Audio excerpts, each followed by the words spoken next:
मैं असल में कौन हूँ? मैं किस चीज़ के लिए बना हूँ?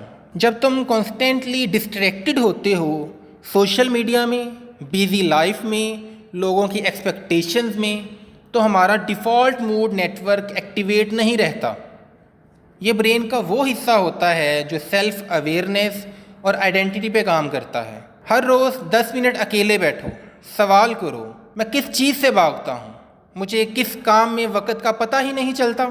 जब आप खामोशी में अपने सवालों से मिलते हो, वहीं से आपको अपनी पहचान मिलती है। जब तक ज़िंदगी का मकसद नहीं होता, वो हर किसी की मलकियत बन जाती है। ब्रेन का रेटिकुलर एक्टिवेटिंग सिस्टम फ़िल्टर करता है दुनिया को।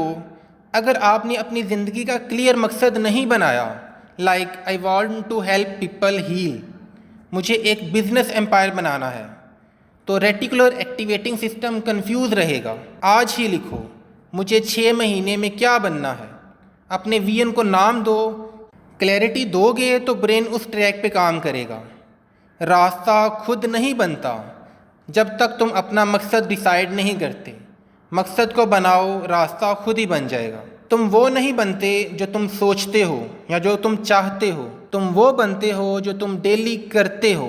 ब्रेन का बेसल गैंग्लिया तुम्हारी हैबिटेट को ऑटोमेट करता है। जब एक काम रोज़ होता है, चाहे अच्छा हो या बुरा, ब्रेन उसको रूटीन समझकर एक्सेप्ट कर लेता है। हर हफ्ते के लिए अपने हर दिन का स्केड्यूल लिखो। देखो तुम्हारा वक्त किस चीज़ में जा रहा है। अपनी ज़िंदगी का डीएनए चेक करो, वरना फ्यूचर बर्बाद हो जाएगा। जिसका मकसद रूह से जुड़ा हो, उसका रास्ता कभी बंद नहीं होता। Strong desire dopaminergic reward system को एक्टिवेट करता है। इमोशनल कनेक्शन के बिना गोल सिर्फ ख्वाब रहता है। इमोशनल अटैचमेंट से ब्रेन कंटिन्यूसली रिवॉर्ड सिग्नल देता रहता है, मोटिवेशन जिंदा रहती है। अपने मकसद को किसी इमोशन या स्पिरिचुअल पेन से जोड़ो। मैं ये कर रहा हूँ क्योंकि मेरे माँ बाप ने कुर्बानियाँ दी, सेक्रीफाइस किए, या मैं दुनिया में कुछ बनने के लिए आया हूँ, मैं कुछ तब्दीलियाँ लाना चाहता हूँ। जब तक रीज़न डीप नहीं होगी, मोटिवेशन ज़िंदा नहीं रहेगी। जो काम तुम्हें करना पसंद नहीं, वही काम तुम्हें बनाता है। जैसा कि ब्रेन का प्री फ्रंटल कॉर्टेक्स फ्यूचर और लॉजिक का हिस्सा है और ये डिसिप्लिन मेंटेन करता है। जब हम मूड के पीछे भागते हैं तो अमिगडाला डिसीजन ले लेता है। एक छोटी सी चीज़ डेली करो जो तुम्हारा मूड नहीं करता, जैसे सुबह जल्दी उठना, ठंडे पानी से नहाना, कोई स्किल सीखना जिसमें बहुत टाइम कंज्यूम हो और तुम्हारा पेशेंस ड्रॉप हो जाए।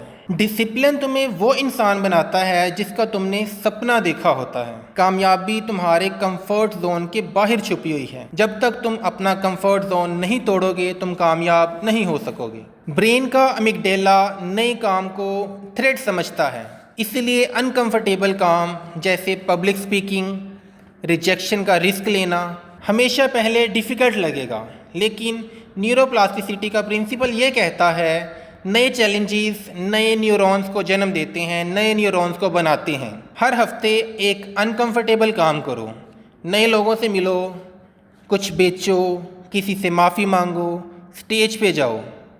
हर दफ़ा जब तुम कंफर्ट जोन तोड़ोगे, तुम एक नया तुम क्रिएट करोगे। जहनी ग्रोथ टॉक्सिक लोगों के बीच नहीं होती। ब्रेन के मिरर न्यूरॉन्स तुम्हें सबकॉन्शियसली दूसरों जैसा बनाते रहते हैं। हर रोज़ का इन्वायरमेंट तुम्हारी सोच और स्टैंडर्ड को साइलेंटली शेप करता रहता है। अपने 5 करीबी लोग लिखो।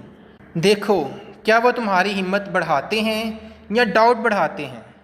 तुम्हारा माहौल ही तुम्हारा मिशन डिसाइड करता है। फ्यूचर सक्सेस का ऑपोजिट नहीं, सीधा रास्ता है।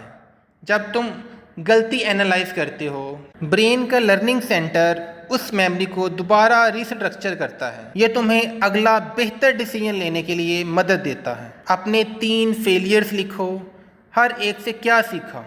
अगर नहीं सीखा तो वो बस एक दर्द था, लेकिन अगर सीखा तो वो एक नया रास्ता बन गया। फेलियर से भागो नहीं, उसे अपनी कामयाबी का एक नया स्टेप समझो। जब तक तुम खुद को डिफाइन नहीं करते, दुनिया तुम्हें रैंडमली डिफाइन करती रहेगी। सॉलिट्यूड तुम्हारे डिफ़ॉल्ट मूड नेटवर्क को एक्टिवेट करता है। ये वही जगह है जहाँ खुद से मिलने का प्रोसेस स्टार्ट होता है। हर रोज़ लिखो, मैं कौन हूँ, मैं क्या बन सकता हूँ, मैं किस काम के लिए पैदा किया गया हूँ। तुम्हारा मिशन तुम्हारी सोच में छुपा है, लेकिन उस तक पहुँचने के लिए तन्हाई चाहिए, डिटर्मिनेशन चाहिए, एक इरादा चाहिए। जब तक तुम चलोगे नहीं, मंजिल तुम्हें मिलेगी ही नहीं। ऐसी ही एक लाइन है, मंजिल तो मिलेगी भटक कर ही सही, गुमराह तो वो हैं जो घर से निकले ही नहीं। एनालिसिस पैरालाइज ब्रेन का एक प्रोटेक्टिव मैकेनिज्म है, लेकिन वो सिर्फ दिमाग को बिजी रखता है, जिंदगी को नहीं। हर दिन एक माइक्रो एक्शन लो,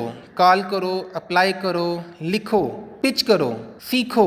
हर छोटी चीज तुम्हारा कॉन्फिडेंस और क्लैरिटी दोनों बनाती है। खुद को ढूंढना एक सफ़र है, आइडियाज से ज़्यादा इमोशन का और प्लानिंग से ज़्यादा कंसिस्टेंसी का। तुम किसी एक्सीडेंट का नतीजा नहीं हो, तुम एक मकसद हो। अपने आप को सिर्फ ढूंढो नहीं, नया क्रिएट करो। सोच बदलो, नज़रिया बदलो, फिक्र को आज़ाद करो और खुली आंख के साथ ज़िंदगी को नया मतलब दो।